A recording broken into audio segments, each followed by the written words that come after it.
Bienvenue chez Obscurlist pour des podcasts de jeux de rôle dans des univers sombres. Isaac, tu n'auras jamais la force de résister.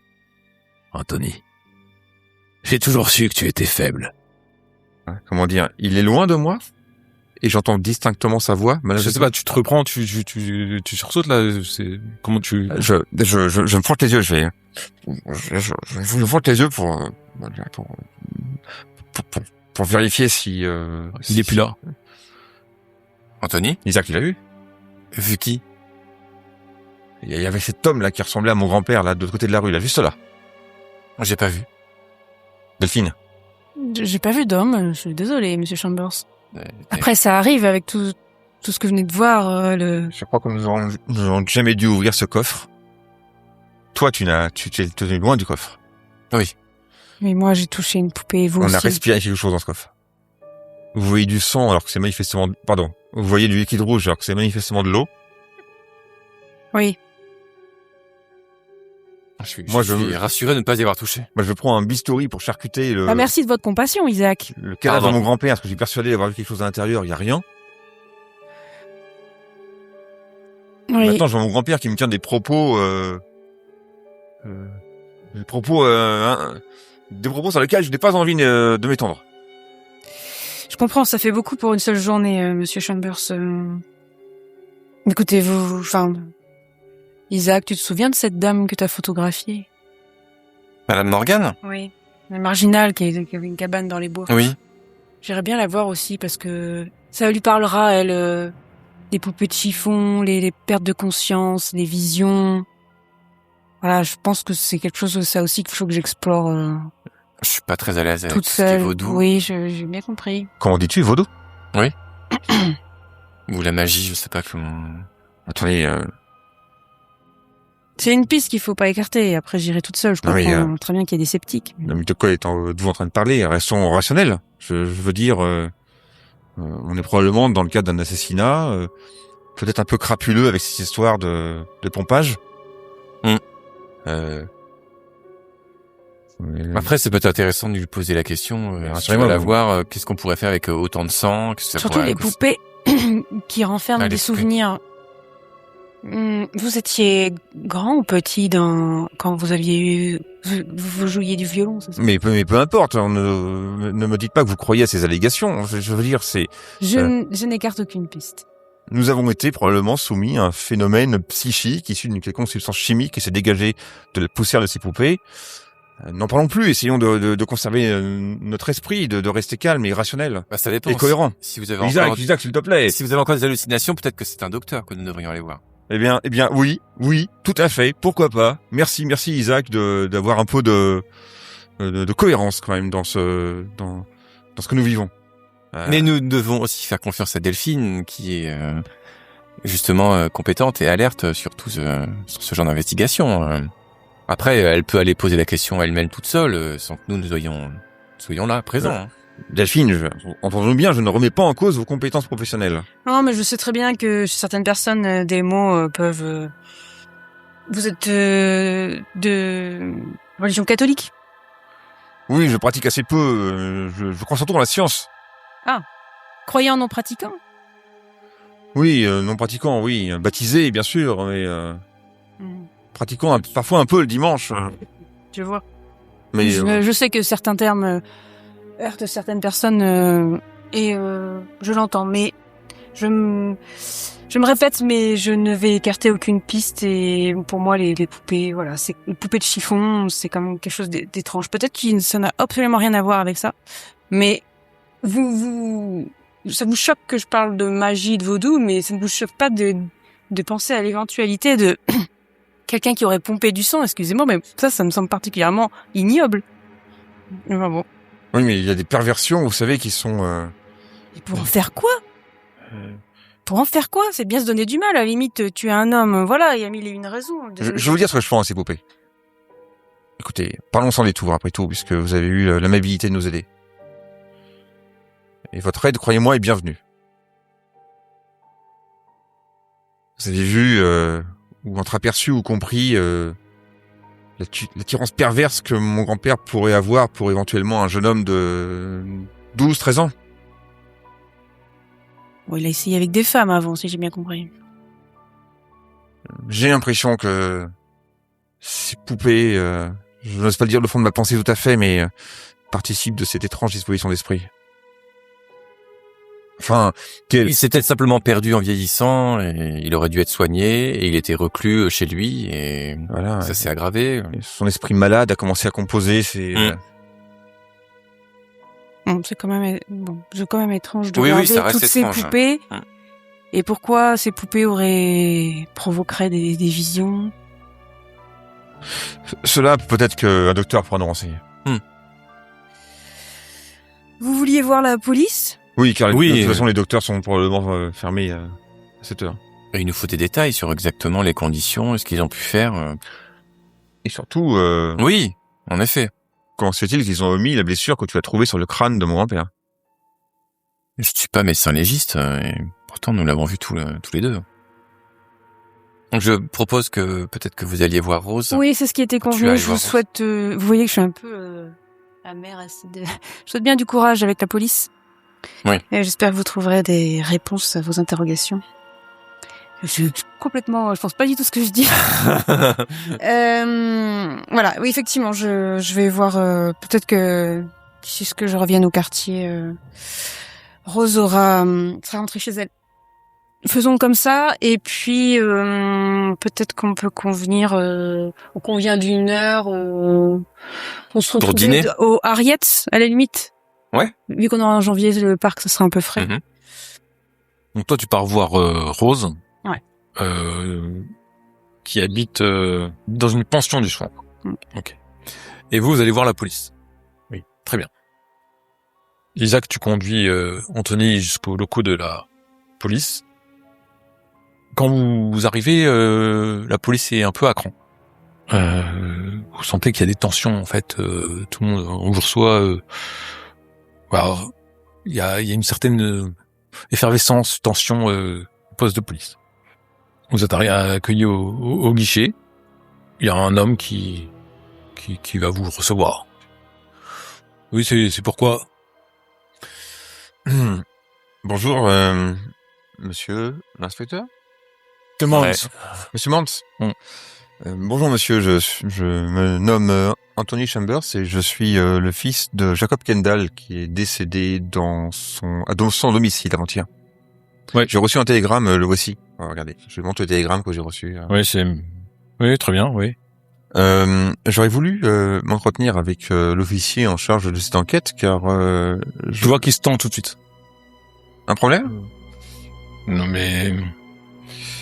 Écoutez, officier Pratt est ici, il pourra vous répondre. Bah parfait, puis-je en revenir avec lui?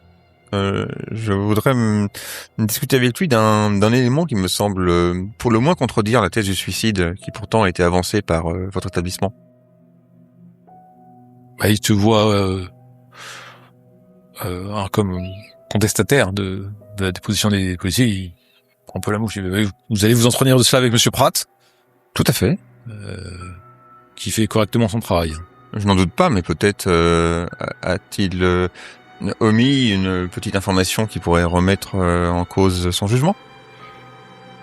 Tu dis, j'ai un air volontairement Je vais voir s'il est disponible à vous recevoir. Et puis il va t'en Lenny. Ils échangent et puis finalement il vous t'indique un endroit où tu vas pouvoir être reçu avec ton camarade dans une petite pièce en fait. Bien. Vous voyez arriver un homme qui a une trentaine d'années. Donc il a sa petite casquette de policier. Il a une moustache tombante noire. Il est avec sa matraque sur le côté. Il a l'air un peu énervé. Bon, je repense à ce que m'a dit Delphine, j'ai un peu peur là. Officier Pratt? Ouais. Bonjour, Anthony Chambers. Tout plaisir est pour moi. Dites-moi, monsieur Pratt, officier Pratt, pourquoi avez-vous frappé le crâne de mon grand-père avec votre matraque? Pardon? Pourquoi avez-vous frappé le Vous crâne? êtes irlandais ou c'est ça? Non, pas vraiment, non. Italien? Non plus. Je suis américain, monsieur. Américain, vous savez ce que ça veut dire? Ça veut dire que je suis officier de ce pays, que je paye des impôts. Pour avoir une police compétente. Nous sommes une police compétente. Parfait. Donc pourquoi vous frappez le crâne de mon grand-père? Vous n'avez pas frappé le crâne de vos grands-pères. Alors qui l'a Monsieur fait? Kendall, c'est ça? Oui, alors qui Il l'a était fait? mort. Alors qui l'a fait? Je ne sais pas. Et comment expliquez-vous que le crâne de mon grand-père soit défoncé et que vous ayez conclu un suicide? Avez-vous examiné sa boîte crânienne à la morgue? J'en reviens.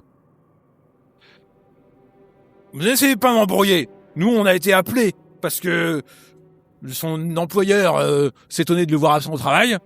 Et quand on y allait, il ne frappait pas. On a coupé la chaînette et il était là, gisait dans son sang. Et vous avez conclu un suicide. Sur quelle base? Bah, tout était fermé à clé, de l'intérieur. Mhm. Et il avait une plaie au cou. Et il gisait dans son sang. Et un traumatisme crânien visible. Bon, pas visible, non, monsieur. Quelqu'un qui... Ouais, je connais ces mafieux magouillards, vous êtes italien, je vous dis.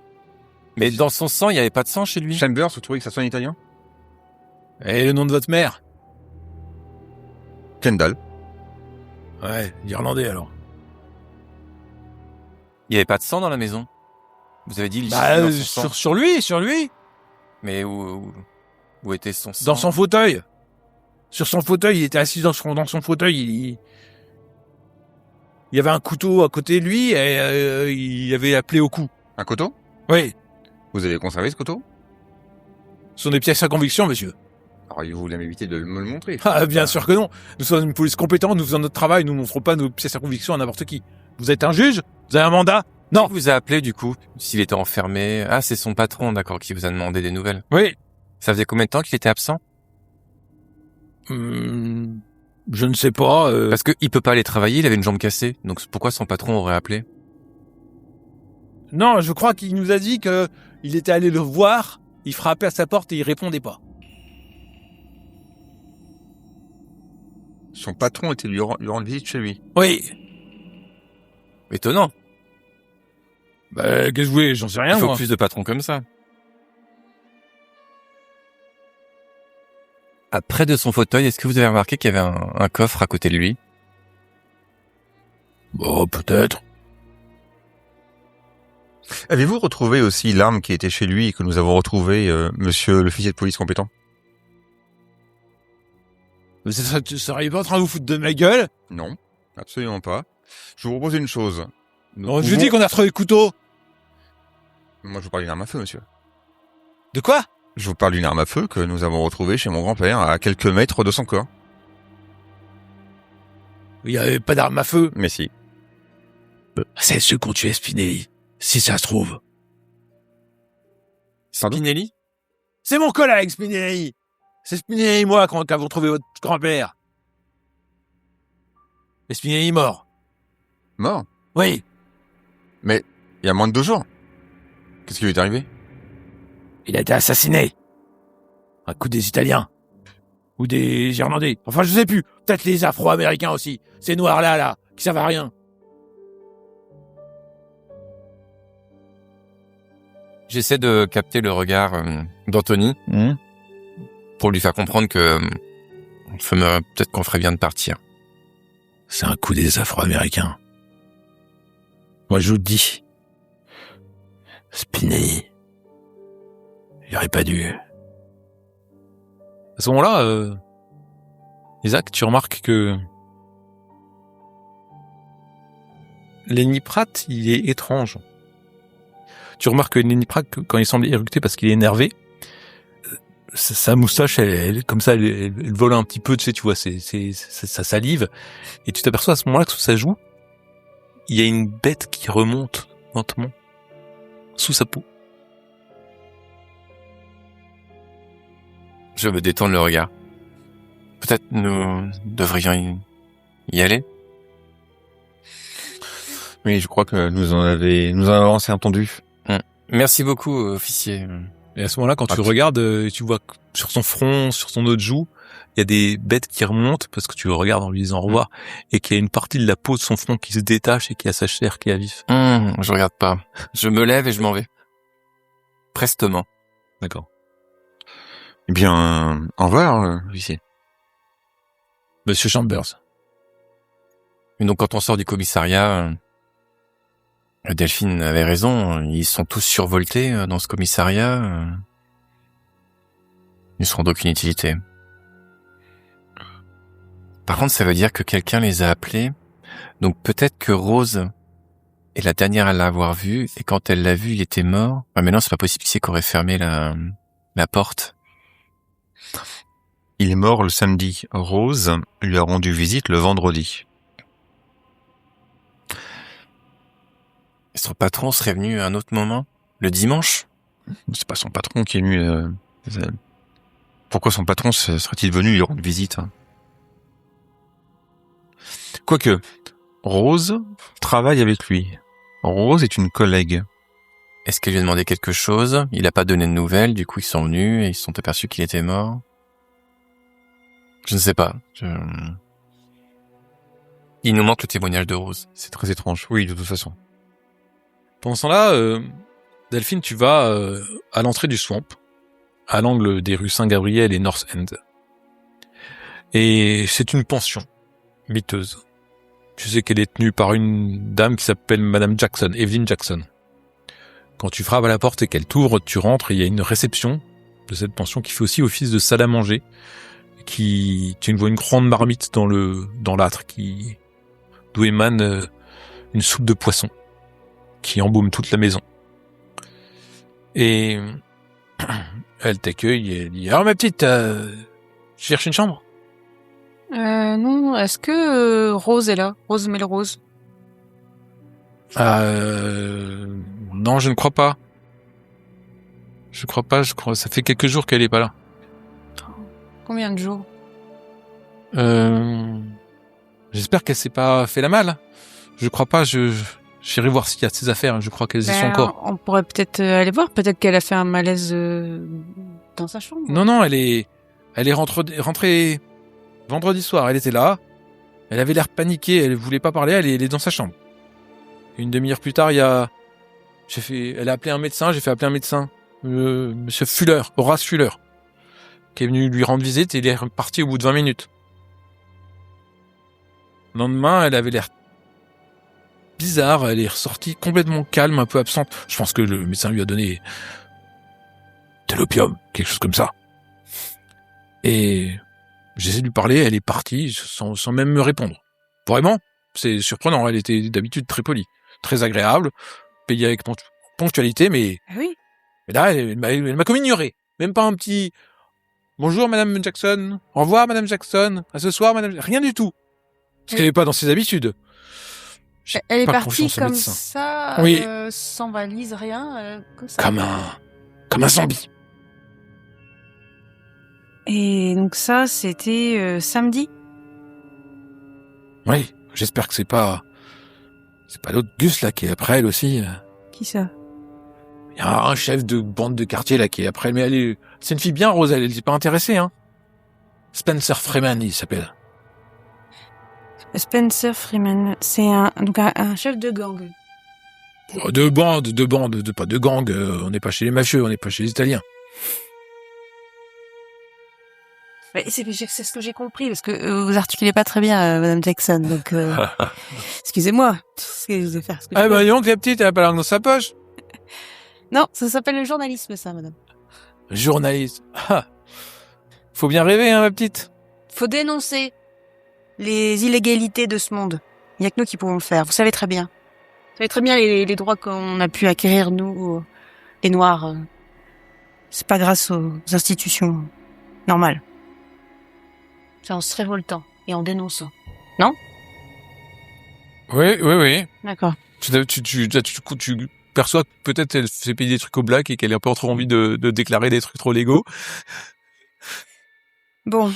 Ça vous inquiète pas plus que ça, du coup. Elle est Si, parce que ma pension quand même. Et puis, Ah, je vois. la petite Rose là, j'espère qu'il lui est rien arrivé. Elle avait pas d'amis dans la pension, elle était... Non pas que je sache. Elle travaillait beaucoup. Des fois, elle était absente plusieurs jours hein, quand elle partait à la Tupper Ferries là sur un bateau.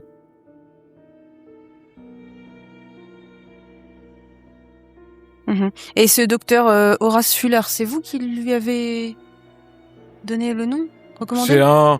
C'est un jeune étudiant en médecine qui vient de temps en temps faire des soins à des filles, parce qu'il est pas très cher. Hein. On n'a pas les moyens ici. Vous savez où je peux le trouver? Vous avez une adresse? Oui, je peux vous donner son adresse. Je note ça.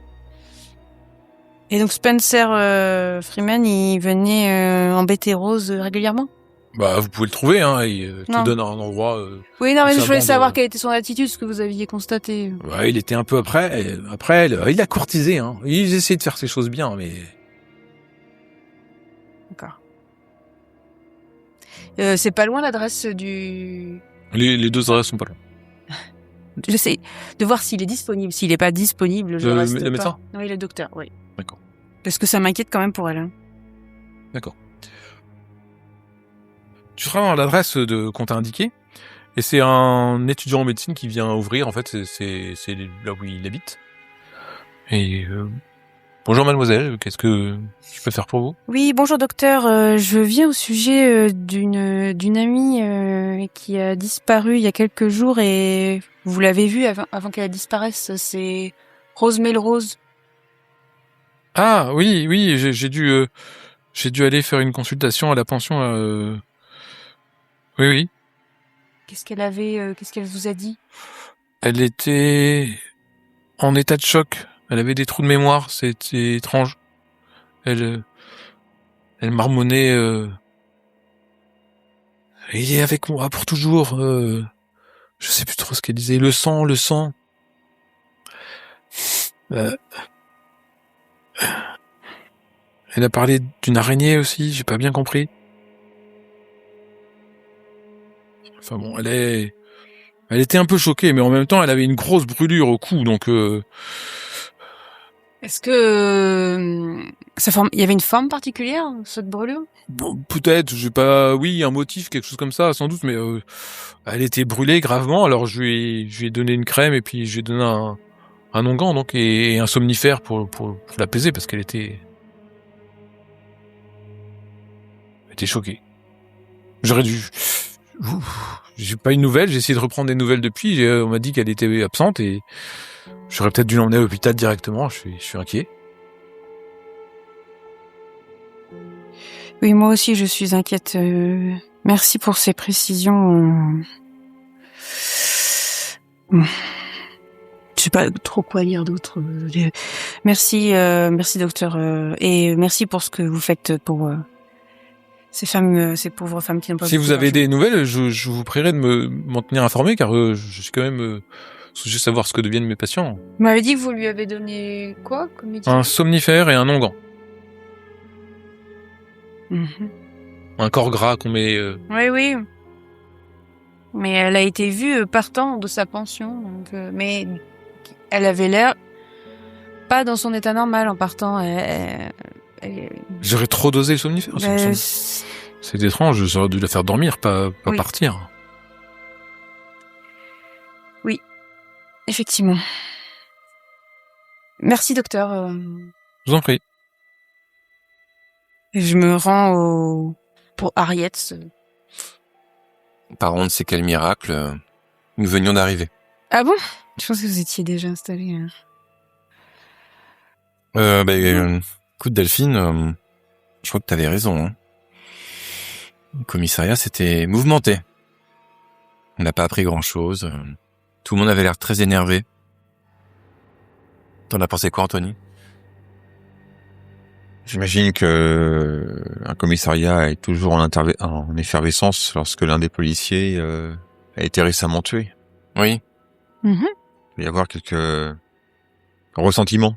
Un des policiers qui est intervenu chez ton grand-père. Tout à fait. Ah. Un certain Spinelli. Spinelli, qui effectivement est intervenu aux côtés d'un officier de police qui s'appelle Pratt. Le Pratt en question que nous avons rencontré et trouvé particulièrement incompétent. Oui, je le connais. Ah ouais? Un raciste notoire. Il n'a Ah oui. effectivement pas d'une très bonne opinion des gens de couleur. Hein. Une très haute opinion. Néanmoins,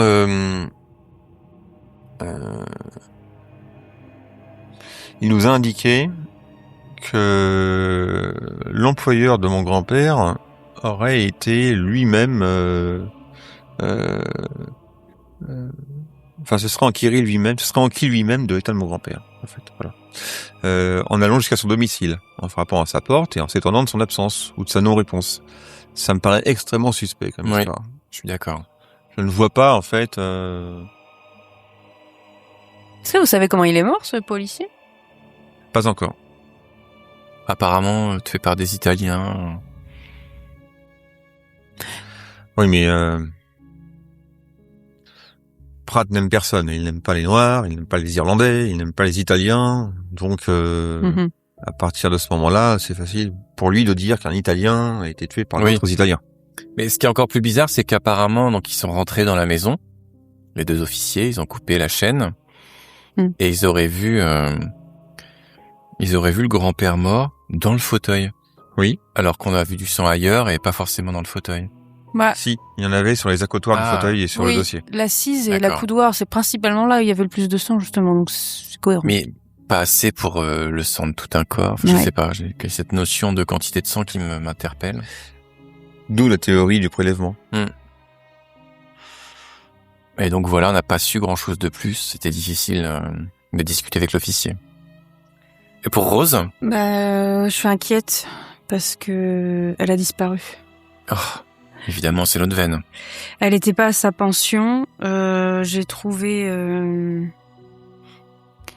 J'ai juste vu la propriétaire de la pension qui m'a dit que c'était le vendredi soir. Elle se sentait mal.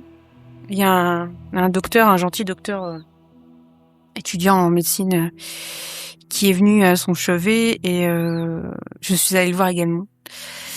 Et il lui aurait donné un somnifère et de Longan parce qu'elle avait une brûlure au cou.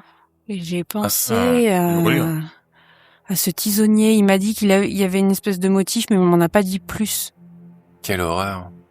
Donc le fer à marquer aurait servi éventuellement À blesser Rose. à blesser cette dame Mais- plutôt qu'à assommer mon grand-père. Voire aux deux. Enfin, c'est terrible ce que je vais dire, mais enfin, pourquoi se donner tant de mal? Enfin, Ah, le mobile, bah oui, on en a aucune idée. frapper quelqu'un, etc. Mais alors prendre ça, le chauffer. Alors, ça me Donc c'est Ça me fait, attendez, ça me fait un truc horrible. Je pense à, bon, je sais pas s'il a fait ça, mais je suis désolée, monsieur Chambers, mais il y avait quand même un lit de camp avec des cordes. Alors, est-ce qu'il l'aurait attaché pour la brûler? mais c'était une jeune femme. Oui. Mais Et lui, il était vieux, il avait les avec jambes une jambe. cassées. Oui, ça me semble Donc quand il y aurait même. quelqu'un d'autre dans tout ça? Je vois mal mon grand-père faire une chose pareille quand même. Elle a parlé d'une araignée. L'araignée qui avait sur le coffre. J'ai juste ça. Et c'est le docteur qui m'a dit. Quelque chose nous échappe. Ah oui, ça, c'est peu de le dire. Je sais juste, mais j'ai pas voulu y aller toute seule. Je sais pas à quel point il est dangereux. Qu'il y aurait un chef de bande qui tournait autour de Rose, mais c'est pour ça que je me suis dit, je sais pas, je vois pas trop lui. Qu'est-ce qu'il a à voir avec tout ça? Un chef de bande italien? Je sais pas. Il s'appelle Spencer Freeman. Ça fait pas très italien à mon goût, mais Oui, c'est vrai. je suis pas allée lui parler. En fait, Rose est partie sans dire au revoir, sans valise, comme si elle était un peu absente, et elle a quitté la pension comme ça. Elle n'a rien dit de spécial? Non, justement. C'est ce qui a étonné la propriétaire. Elle était très à cheval sur la politesse, visiblement. Mais bon, Rose était quelqu'un, justement, de carré, qui payait son loyer. Et Qui travaillait ça- aussi à la Tupper Ferries. Tout à C'est fait. quand même beaucoup de personnes qui disparaissent. Je pense qu'il faudra aller voir son employeur. Hein. Ne serait-ce que pour savoir s'il s'est rendu au chevet de Oui. mon grand-père comme le prétend la police. Tout à fait. Donc, on a aussi le juge Sewick. Qu'est-ce qu'il a reçu de votre grand-père? Parce qu'il y a des lettres, ou au moins une lettre. L'infirmière, Madame Petit, Oui, oui. même si on sait à peu près, je pense, ce qu'elle va nous raconter, qui ne va pas être très plaisant. Mais bon, on leur a peut-être vu des gens qui sont venus, ou Oui, entendu des choses. Tout à fait. Mhm. On leur a peut-être aussi parlé de choses, peut-être s'ils se sentaient menacés, je ne sais pas. Ce policier, Monsieur Spinelli, il avait sûrement une famille. Ça serait peut-être pas mal de recueillir la version de la famille en question. C'est quand même suspect qu'un policier qui soit intervenu sur une scène de crime aussi négligée par la police Ouais, soit lui aussi c'est victime de peut-être un meurtre. hasard. Je pense qu'on a d'autres personnes à voir peut-être avant d'aller voir la famille d'un mort. Peut-être le juge, ça m'intéresserait bien de savoir quand même ce qui a pu être... Oui. Si je puis me permettre, je t'ai trouvé très virulent avec l'officier. J'espère que... Mais encore heureux. Oui, mais tu sais qu'ils ont plus de pouvoir que nous, ils auraient pu nous enfermer. Peu importe. On aurait été bien embêtés. Ah bon? Ok. L'incompétence de ces fonctionnaires, qui plus est, ces bureaucrates, ces ronds de cuir qui se permettent de juger la valeur des gens par leur origine. Non, très peu pour Je moi. comprends. Mais si on peut juste modérer les propos face au juge pour éviter de se faire enfermer. Ce ne sont pas les mêmes catégories de personnes. Ah bon, d'accord. Tu sais, Isaac, qu'il s'intéresse à l'art. Oui. Et à cette heure-là, tu penses qu'il est peut-être dans sa galerie. Il a une galerie d'art dans laquelle il s'occupe de faire des expositions, des choses comme ça. Donc tu sais que c'est plutôt là où il va se réfugier le soir après son travail. Ouais, mais non. Il est au travail, au palais de justice les journées, et le soir il est plutôt là-bas. Oui, mais là, s'il est dans la galerie, c'est que il a fini sa journée de travail. Il est sur ses périodes de loisirs. Oui. On va pas aller voir parler travail. Moi, ça me semble déplacé. Bah à cette heure-là, c'est là-bas qu'il sera. Non. On peut peut-être aller voir l'infirmière dans ce cas-là. Oui. Justement, en dehors de son cadre de travail, pour pas la déranger pendant son travail avec C'est cette pas faux. histoire. Déjà, je lui présenterai éventuellement mes excuses. Oui, s'il y a eu un comportement déplacé. Voilà. Madame Petit. Vous allez donc au cabinet Geneviève Henriette de Goutel, dans lequel c'est un cabinet d'infirmière, dans lequel vous pouvez rencontrer Jocelyne Petit. Et en train de finir sa journée, de ranger ses affaires, les infirmières ont l'habitude de se déplacer jusqu'à tard chez les différents patients.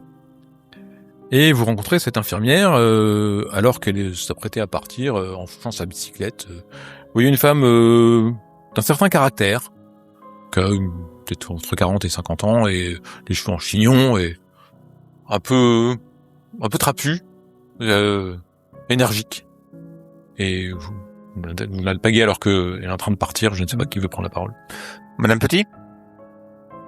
Oui, mais j'ai fini là, monsieur... Monsieur Chambers, Anthony Chambers, je suis venu vous présenter mes plus humbles excuses, madame.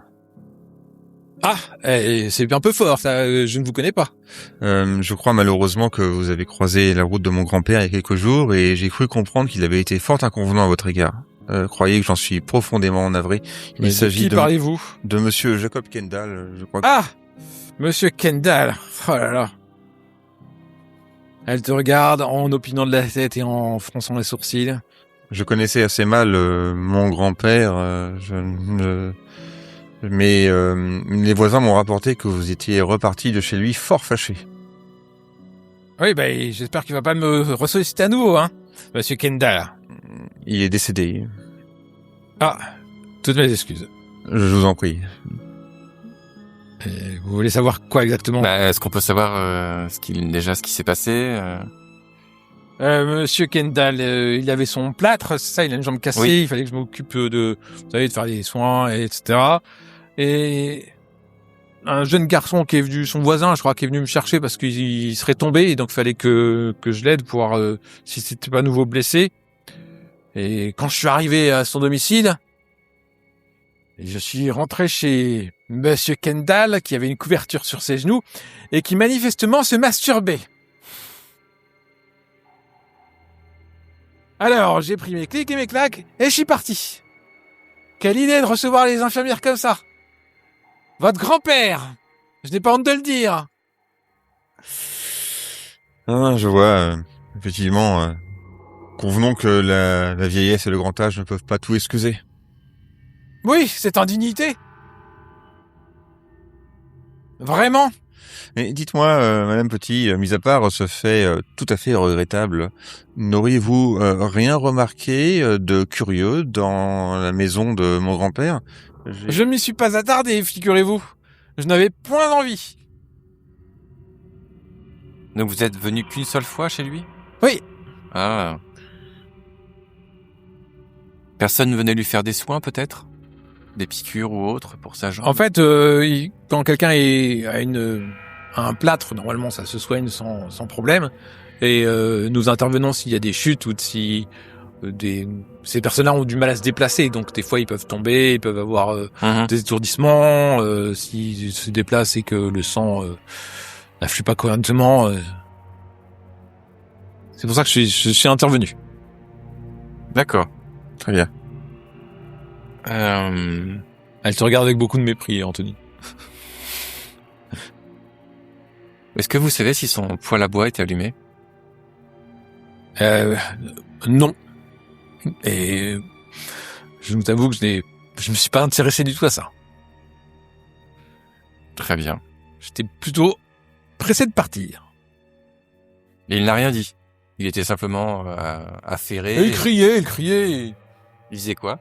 Et il me disait revenir, qu'il avait besoin de moi. Nous savons trop bien, nous autres, les femmes, qu'il faut se méfier de tels personnages. Nous n'allons pas vous retarder plus longtemps, chère madame. En vous remerciant, nous souhaitons une excellente continuation. Bien, et toutes mes condoléances, hein. Et puis, elle enfourche sa bicyclette, et elle avance dans le froid et la neige pour rentrer chez elle.